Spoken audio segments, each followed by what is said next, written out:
같은 시간에 그 지방에 목자들이 들에 머물면서 밤에 자기들의 양떼를 지키더니 보라, 주님의 한 천사가 그들에게 가까이 서고 주님의 영광이 그들을 두루 둘러 비추매 그들이 크게 무서워하므로 그 천사가 그들에게 말하기를 무서워 말라. 보라, 내가 모든 언약 백성을 위해 큰 기쁨의 좋은 소식을 너에게 선포하기 때문이니 왜냐하면 오늘 다윗의 도시에 너희를 위하여 한 구주가 나셨기 때문이니 곧 주님 되신 그리스도시니라. 너희가 포대기에 쌓여 구유에 누인 그 아기를 보리니 이것이 너희에게 표적이 되리라 하니 갑자기 수많은 하늘의 군대가 그 천사와 함께 나타나 하나님을 찬양하여 말씀드리기를 지극히 높으신 곳에 계신 하나님께는 영광이요 땅 위에서는 하나님께서 좋아하시는 사람들 가운데 평화로다 하니라. 아멘.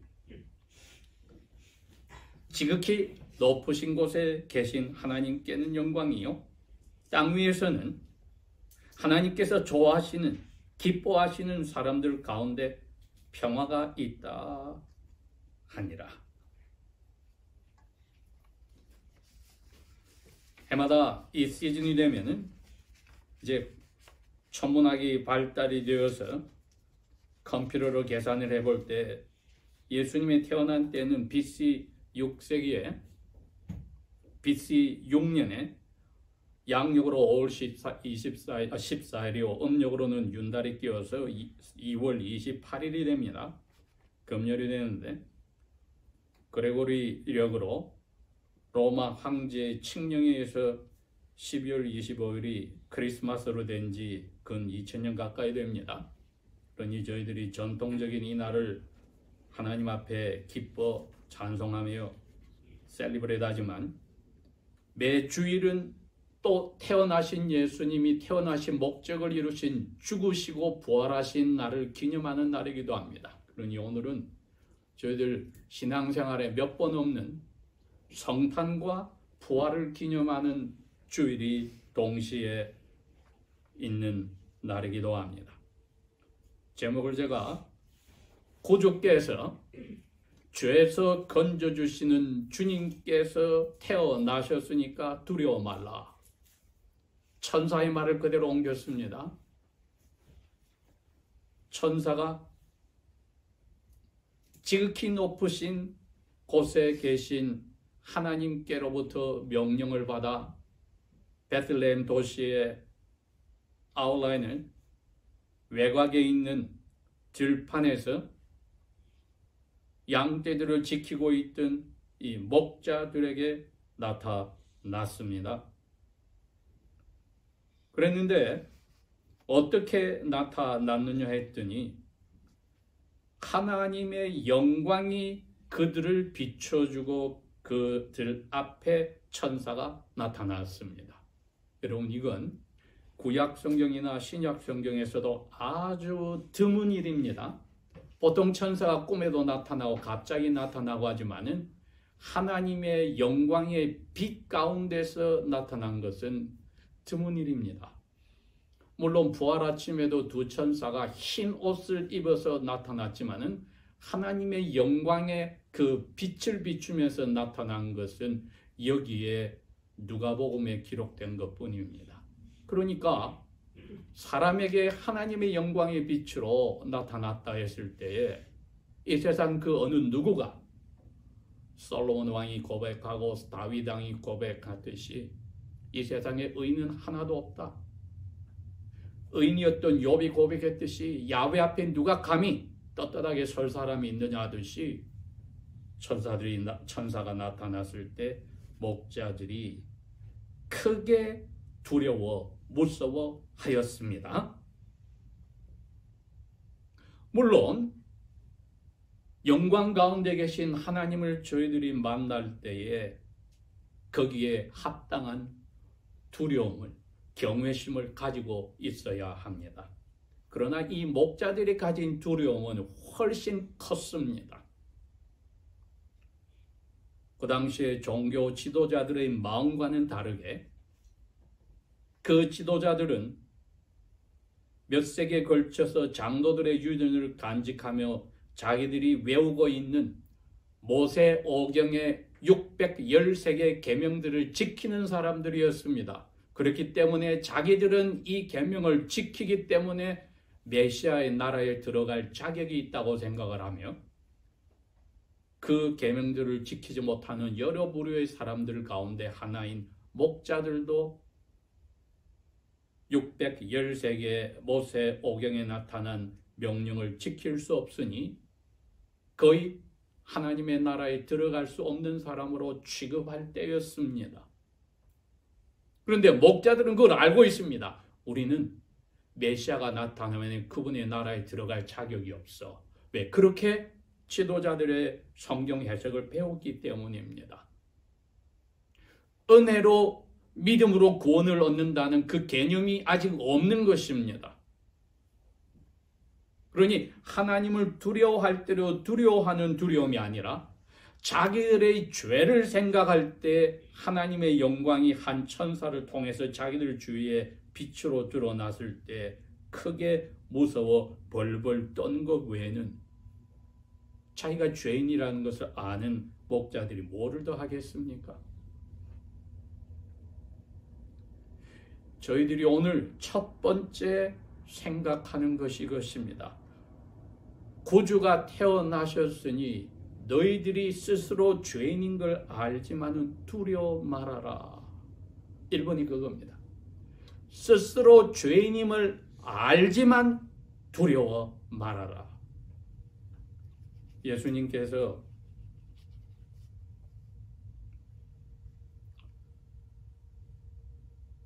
그 당시에 종교 지도자가 찾아와서 선한 선생님 하고 예수님을 불렀을 때 예수님이 그 사람을 꾸짖었습니다. 뭐라고? 하나님 외에는 선한 분이 없느니라. 그러니 예수님도 이 세상에 하나님 앞에 두려워 떨 죄인 외에는 의인이 없다는 것을 인정해 주신 겁니다. 그런데 그 예수님이 요한복음 10장에 가서는 나는 선한 목자다 이렇게 이야기를 하십니다. 분명히 하나님 외에는 선한 분이 없다고 해놓으셨는데 예수님 스스로가 나는 선한 목자다 이렇게 말씀하시면은 무엇을 이야기하시는가? 11절에 보니까 선한 목자는 자기 양들을 위해서 목숨을 버린다. 그런데 사꾼 목자는 임금을 받고 돈을 받고 다른 사람이 양떼를 지키는 목자들은 그 양이 자기 것도 아니고 늑대가 오면 자기 목숨을 건지려고 양을 버려두고 도망가니 늑대가 양을 늑탈하고 해치느니라. 도망간 것은 저가 돈을 받고 지키는 사꾼이기 때문에 그는 목자도 아니다. 양을 돌아보지 아니하느니 14절 나는 선한 목자다. 내가 내 양을 알고 나도 양을 아는 것이 아버지께서 나를 아시고 내가 아버지를 아는 것 같으니 나는 양을 위하여 목숨을 버리노라. 그러니 오늘 천사가 온 이 목자들은 아주 전형적인 사기꾼과 같은 악한 목자들인 것이 분명합니다. 예수님 당시에 특별히 자기 집에 자그마한 양떼를 또 동네에서 몇 사람들이 모여서 양들을 지키는 그런 목자들이 아니고 나머지는 다 예수님이 말한 사꾼이다. 그 말하는데 오늘 나타난 이 목자들이야말로 바로 그 사건에 들어가는 사람들입니다. 그렇기 때문에 양떼들을 밤에 지키고 있었다. 양무리를 이끌어서 밤에 집으로 돌아가는 그러한 자그마한 양떼를 지키는 저희들이 누가복음에서 공부할 때 100마리의 양 중에 잃어버린 한 마리를 구할 때 그 배경 설명에 있듯이 그러한 집주인이고 양의 주인인 목자들이 아니란 것입니다. 분명히 이들은 예수님이 표현한 대로 너무나 다 악한 목자들 뿐이니 나는 선한 목자란 말씀을 하셔서 목자는 선한 목자가 드물다는 것을 인정하는 사람들입니다. 이 사람들이 두려워 심히 무서워 떨었다.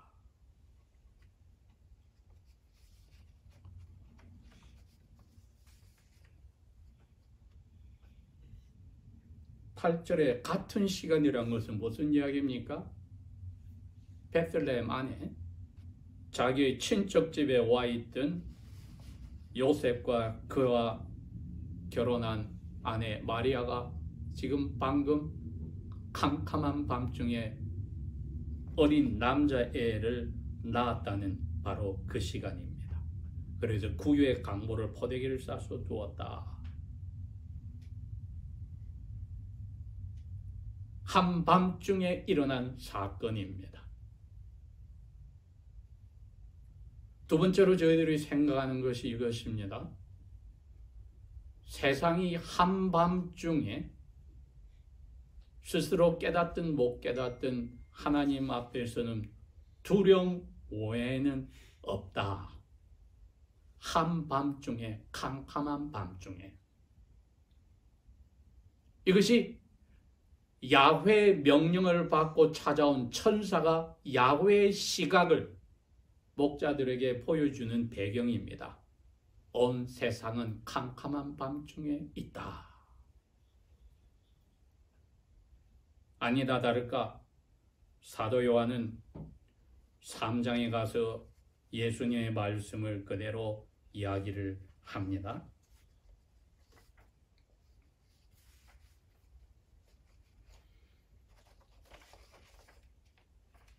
하나님이 세상을 이처럼 사랑해서 자기의 외아들을 보내셨다.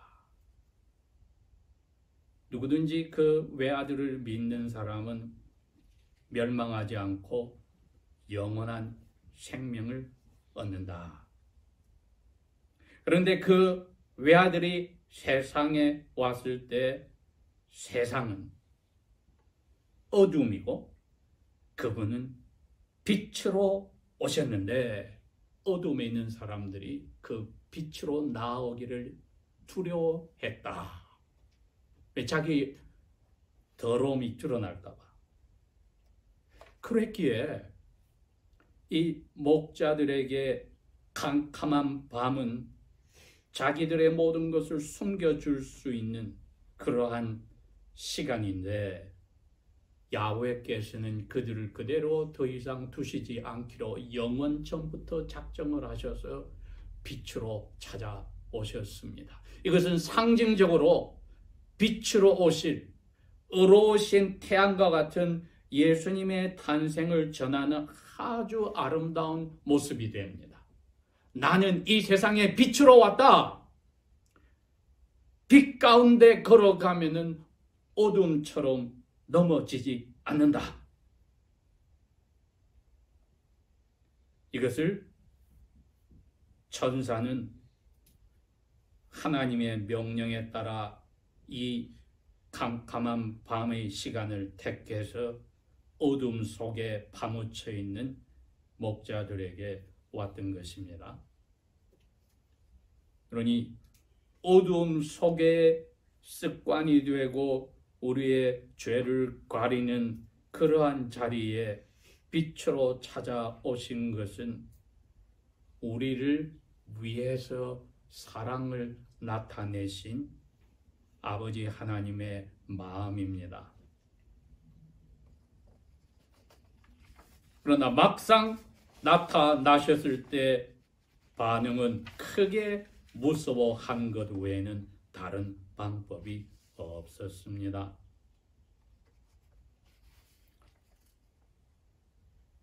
크리스마스 시즌에 미국 땅의 곳곳에 크리스마스 트리나 라이트이 켜져 있을 때 여러분, 그래도 가장 눈에 띄는 글자가 있다면 뭐 같습니까?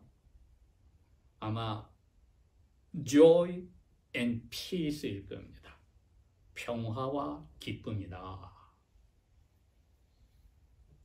이제 야훼의 빛으로 천사들이 와서 두려워 떠는 목자들에게 자기들의 죄를 그대로 받아들이고 하나님 앞에 용서할 길이 막혀버린 목자들, 왜? 613개의 그 법을 지키지 못하여 벗어날 방법이 없는 목자들에게 천사가 하는 이야기가 첫 마디가 이거였습니다. 무서워 말아라. 위로의 말씀은 위로의 말씀인데 이게 그냥 겉으로 드러난 위로로 끝날 수가 있습니다. 목자들의 영혼 속에 양심을 찌르는 우리는 하나님 앞에 떳떳하지 못해서 메시아의 나라가 오더라도 의롭지 못하니 그 나라에 못 들어가 하는 절망이 들어있는데 그들에게 와서 무서워 마라 했으면은 피상적인 게 아니라 답을 주셔야지요. 10절 계속해서 읽습니다. 보라, 내가 모든 언약 백성을 위해서 큰 기쁨의 좋은 소식을 너에게 선포하기 때문이니까 무서워 마라. 하나님이 너희들에게 왔으니까, 이제 빛이 왔으니까 더 이상 죄 속에서 지내는 두려움에서 벗어나는 길을 내가 선포하러 왔다. 그러니 더 이상 무서워 말아라. 자녀들이 그들을 사랑하는 부모님하고 있을 때 두려움은 사라집니다. 우리가 지금 이 목자들의 심정으로 들어가면 그것을 천사가 차근차근 지금 변화시켜주고 있는 것을 맛보게 됩니다. 우리가 부모님 몰래 무엇을 잘못하는데 들통이 났다 했을 때 부모님을 만나기를 두려워하겠지만 부모님 와서 덮어주고 다 눈 감아준다 생각합시다. 마음에 가책은 되더라도 그 사랑에 용서해 주심과 덮어 주심과 이해해 주심에 감동하지 않을 수가 있겠습니까? 이 목자들에게 그렇게 접근을 한 겁니다. 너희들에게 좋은 소식을 내가 전해주러 왔으니까 두려워 마라. 그런데 기쁜 소식이야. good news일 뿐 아니고 joyful, 기쁜 소식이야. 11절, 왜냐하면 너희들 구약 성경에 알다시피 미가서에 나오듯이 다윗의 도시에 너희를 위해서 죄에서 건져주는 분, 구주가 나셨기 때문이니까 이거 너희들 기뻐해야 할 소식 아니야? 근데 목자들은 아직 감이 안 옵니다. 왜? 자기들은 그 당시에 종교 지도자들에 의해서 메시아가 오시더라도 죄가 많아서 그 나라에 들어갈 자격이 없다고 하는데 천사는 너희를 죄에서 건져주는 분, 그게 구주란 말입니다. 그 구주 대신 메시아가 태어나셨어. 누구를 위해서? 너희를 위해서. 심판하는 왕으로서가 아니라 너희들의 죄를 건져주려고, 너희를 그 죄에서 건져주려고 너희를 위해서 태어나셨어. 일반적인 상식이라면 이 우주를 만드시고 그것을 이끌어 가시는 왕께서 이 세상에 오신다면 누구를 자기의 대사들로 세워서 나팔을 불고 환영하게 하겠습니까? 각 나라의 제일 훌륭한 사람들, 왕족들, 귀족들에게 너 예수의 태어나심을 왕 중의 왕이요 주님 중에 주님을 위해서 사람들에게 선포하는 내가 선봉자들로 삼겠다. 이렇게 돼야 그 격이 맞지 않겠습니까? 그런데 밤잠도 자지 못하고 다른 사람의 양을 지켜주며 정직하지 못하게 그 양의 주인들에게 가끔 해를 끼치는 손가락질 받는 목자들에게 와서 너희들의 죄를 건져주는 약속된 메시아의 나심을 증거하고 선포하는 제일 앞장선 사람으로 내가 만들려고 왔어. 지금 그 이야기를 시작하는 겁니다. 그러니 이분들의 마음이 점점 희망 없이 절망 속에 한밤중에 있다가 거기서 빛을 보고 두려웠다가 이제 하나님 앞에 사랑을 맛보고 용서함을 맛보고 변화되는 과정을 보여주는 겁니다. 12절 그들의 어리둥절한 마음에 확실하게 사인을 보여줍니다. 너희가 포대기에 쌓여 구유에 누인 그 아기를 볼 거야. 이건 평범한 별 볼 일 없는 농민의 집에 태어난 아기들을 보통 이야기하는 겁니다. 세마포에 쌓인 것도 아니고 귀한 얼룩진 그러한 자색옷에 쌓인 것도 아니라 그냥 포대기에 쌓여서 특별한 침대가 아니라 가난한 농꾼의 부엌에 있는 구유에 누인 아기를 보는데 이게 너희들이 보면 바로 하나님이 보낸 나 천사의 이 복음 선포가 사실이라는 사인을 알 거야. 그런데 이거로는 하나님의 마음이 양이 안 차지요. 왜? 이분들이 10대, 20대, 30대, 40대 자기들의 삶을 다 그 죄 속에서 살았는데 이것을 벗겨내는 작업은 지난한 과업입니다. 이제 하나님이 무엇을 동원합니까? 13절 갑자기 수많은 하늘의 군대가 나타났다. 이건 천사들의 무리지요. 그 복음을 선포한 천사와 함께 서서 하나님을 찬양하더라. 크리스마스 시즌에 여러분 우리 그리스도인들이 가장 많이 접하는 게 290년 전에 만들어져서 하나님의 비전을 보았다고 핸델은 자기가 고백을 했습니다. 그렇게 해서 메사야 오라토리를 24일 동안에 완성을 했는데 그 메시아의 가사가 전부 다 메시아에 대한 구약과 신약의 말씀으로만 이루어져 있지 않습니까? 네, 유튜브가 생겨서 저희들이 옛날에는 TV를 보았지만 이제 컴퓨터를 들여다볼 때 어떤 때는 그 렌즈가 줌을 해주는데 관중석을 보여주기도 합니다. 그 관중석에 파자마 차림으로 온 사람이 있을 것 같아요? 집에서 덜렁덜렁 누더기 옷을 입고 온 사람이 있을 것 같아요? 다 쫙 빼입고 옵니다. 그냥 인간 죄인들의 부르는 메시아 찬송을 들으려고 오는 사람들도 그렇게 자기들은 뭔가 준비가 되어 있다고 자격이 있다고 하는데 웬걸? 그들과 비교가 안 되는 천군 천사들의 찬양을 하는 관중이 스스로가 죄인이고 희망이 없다고 포기한 누구도 신경 쓰지 않고 밤잠을 자지 못하고 한밤에 양을 지키고 있는 사기꾼들인 목자들이 그 청중이었다 생각을 해보십시오. 이게 하나님의 지혜입니다, 여러분. 세상의 지혜는 자격이 있는 청중들에게 해야 될 텐데 귀족들을 다 초대하고 해야 될 텐데 하나님의 지혜는 낮은 사람을 들어서서 하나님의 나라의 아들, 딸로 삼으시는 그 자비와 은혜가 드러난 것입니다. 찬양의 내용이 이렇습니다. 지극히 높으신 곳에 계신 하나님께는 영광이다. 이게 유대인들이 이 목자들이 이해하는 하나님의 계신 곳입니다. 지극히 높으신 곳. 사도 바울은 고린도후서에 그것이 세 번째 하늘이다. 예수님의 표현대로면 낙원입니다.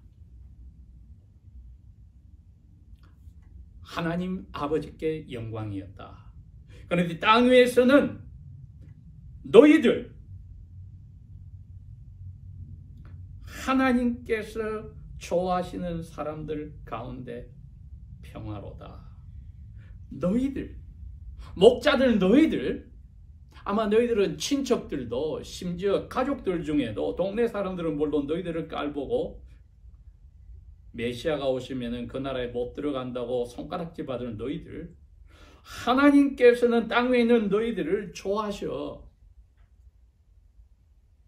하나님께서 좋아하신단 말을 이 세상에 사는 사람들 중에 누가 성경에서 들었습니까? 예수님 한 분뿐입니다, 여러분. 예수님 한 분만이. 마태복음 3장 17절에 세례 요한에게 세례 받으실 때 하늘에서 음성이 나서 이는 내 사랑하는 아들이요 내 기뻐하는 자다. 내가 좋아하는 사람이다. 12장 8절에도 마태복음에 이사야 41장 1절을 3절까지 인용을 하면서 예언이 이루어진 분, 내가 붙드는 나의 종, 내 마음에 좋아하고 기뻐하는 나의 택한 사람을 보라. 예수님에게 하나님이 내가 좋아하는 사람이야. 나는 너를 기뻐해. 왜냐하면 너는 갈대가 너무 꺾여서 지금 이게 죽어가는데 상한 갈대도 꺾지 아니하시고 등불이 죽어가는데 꺼져가는 등불도 끄지 아니하시고 진리와 공의를 베푸시는 분이야. 너 내 사랑하는 종, 내가 너를 좋아하고 기뻐해. 여러분, 사랑은 의지의 표현으로 좋아할 수 없으면서도 할 수가 있습니다. 왜? 명령이지만. 그러나 하나님은 우리에게 원수를 좋아하라고 말을 안 하셨어요. 그건 불가능하기 때문입니다. 감정은. 그런데 하나님이 좋아한다고 표현을 하셨는데 이 목자들에게 너희들 하나님이 너희들 좋아하셔. 너희를 기뻐하셔. 너희들 중에 이제 평화가 와. 이사야서 9장 6절에 메시아의 오라토리오에서 핸들이 인용한 바로 그 부분입니다. 평강의 왕이다. 사도 바울이 고린도후서 5장에 아버지의 마음을 그렇게 표현했습니다. 너희들을 그리스도 안에서 아버지가 야, 죄 때문에 너하고 나하고 원수가 됐잖아. 내가 너희들 reconciling, 죄를 예수에게 뒤집어 씌워서 너희들 죄 없다고 나하고 다시 친구로 내가 만들어줄 거야. 그래서 너희들에게 내가 평화를 줄 거야. 예수님이 그 일을 하러 오셨으니까 당연히 목자들을 죄에서 건져주시는 사람이 할 수 없는 일을 하시러 오셨으니 천사가 야훼의 명령에 따라서 이 좋은 소식을, 기쁨이 넘쳐날 소식을 어찌 전하지 않을 수 있었겠습니까? 그러니 천사 자신도 마리아에게도 찾아가고 요셉의 꿈에도 나타나고 세례요한의 아버지 스가랴에도 나타났던 가브리엘 같은 천사가 이 좋은 소식을 선포하려고 얼마나 마음에 흥분하고 기뻤을까?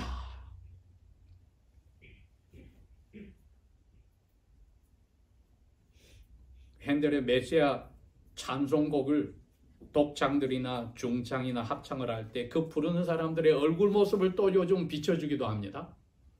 그 모습들이 울상이 되어 있다. 기뻐하라 노래하는데 얼굴들은 시무룩하다. 여러분, 그 부조화 이해가 됩니까? 천사들이 기뻐서 어쩔 줄 모른다. 이 좋은 소식을 전하는 것은 천사들이 흠모하는 일인데 그 소식을 전해주어서 이 몇 명 안 되는 목자들은 하나님께서 우리를 좋아하신다고? 우리 죄를 용서하여 주신다는 메시아가 우리를 의롭게 살지도 못했는데 하나님 안에서 평화를 만들어 주신다고? 우리 이대로 있어서 안 되지. 15절 뭐가 나옵니까? 가보자! 이거 우리 비속어로 뭐 땡 잡은 거예요. 이런 일이 세상에 가능해? 예루살렘의 훌륭한 종교 지도자들의 내가 있을 일이 왜 우리에게 일어났어? 이거 가보자, 이게 사실인지. 세 번째가 바로 그겁니다. 구주께서 태어나셨으니 두려워 말라. 평화를, 죄를 용서해서 평화를 회복하시려고 태어나셨습니다. 돌아가시는 날 아침에 예수님께서 본디오 빌라도 앞에 섰습니다.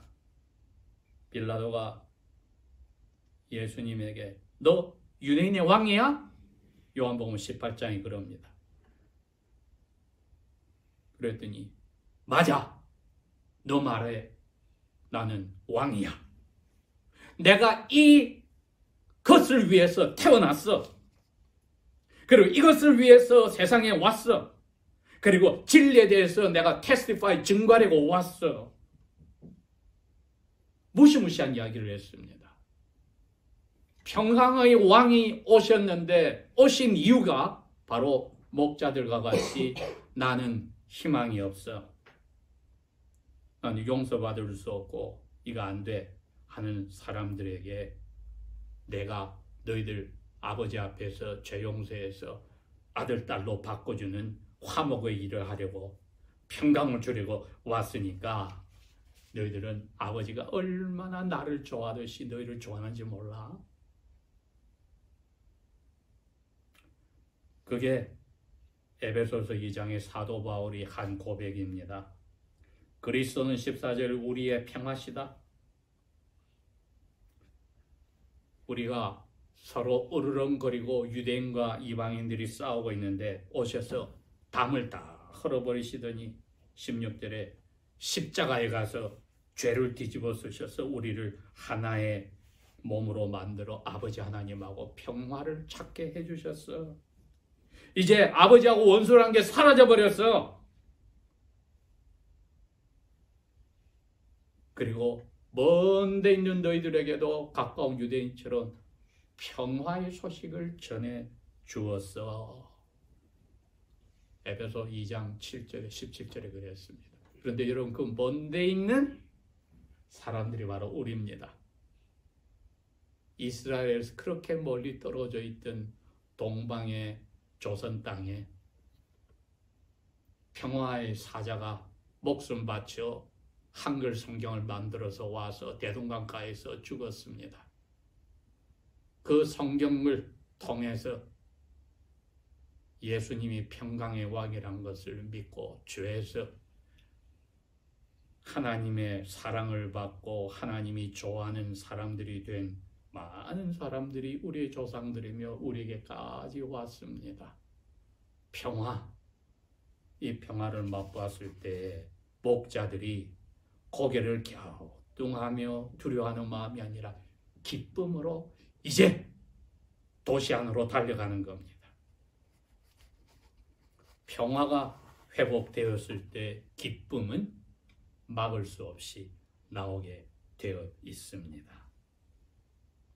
우리가 과연 그러한 평화를 맛보고 기쁨을 소유한 사람으로 이제 또 다른 사람들에게 이 귀한 평화의 전염병을 전해줄 자리에 있는가를 한번 생각을 해봅시다.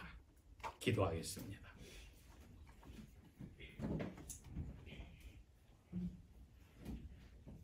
평강의 왕으로 오신 예수 그리스도시여, 우리가 해결할 수 없는 죄와 거기에 따른 비참함을 해결하여 주시어 왕으로 오셔 우리 죄를 뒤집었음을 감사를 드립니다.